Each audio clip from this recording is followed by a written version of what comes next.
REO means real estate owned by a lender, usually a bank, right, after a foreclosure. Okay, bank-owned properties. Exactly. So REO arbitrage is about buying those properties Yeah.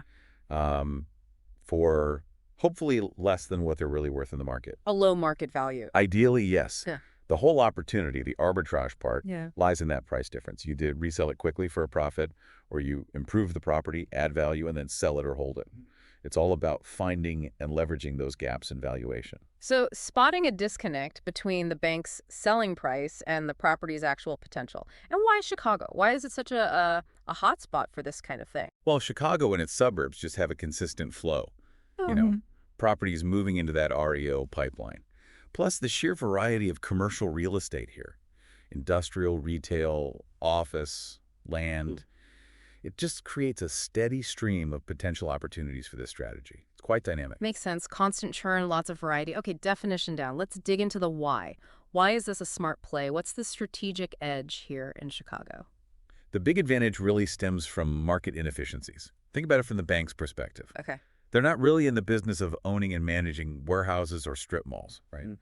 When they foreclose, they often just want that asset off their books. Fast. Minimize the losses, free up capital. Precisely. That urgency often means they'll price the property to sell quickly, maybe below what a patient seller could get, especially, say, smaller regional banks. They might feel even more pressure than the giant national ones to clear these non-performing assets. Ah, okay. So it's the seller's need for speed that creates the opening for an investor. And for someone listening, trying to, get up to speed on the Chicago market, understanding this dynamic is pretty crucial. Absolutely. And look, this isn't just theory. We mentioned Michael Litton earlier. He's got, what, 38 years as a commercial broker right here, Chicago, the northwest suburbs. Wow, nearly 4 decades. Yeah.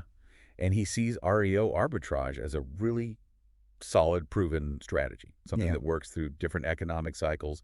He's seen it play out time and again. That kind of long-term perspective is invaluable. Where specifically is he seeing these opportunities pop up most often? Any particular areas? He often mentions places across the northwest suburbs. Think Libertyville, Lake Zurich, maybe Crystal Lake, Hoffman Estates, Elgin, Schaumburg, even Niles. These areas have all seen economic shifts over the years, which, unfortunately for some, leads to distressed assets. Right, those suburban markets definitely have their own cycles. Okay, so we get the what's and the why. Let's move to the how. What are the actual practical steps someone would take to execute an REO arbitrage play? Okay, step one is finding the deals, sourcing. This means actively watching bank REO listings, keeping an eye on auctions both online and the live ones. So keeping your ear to the ground. Definitely.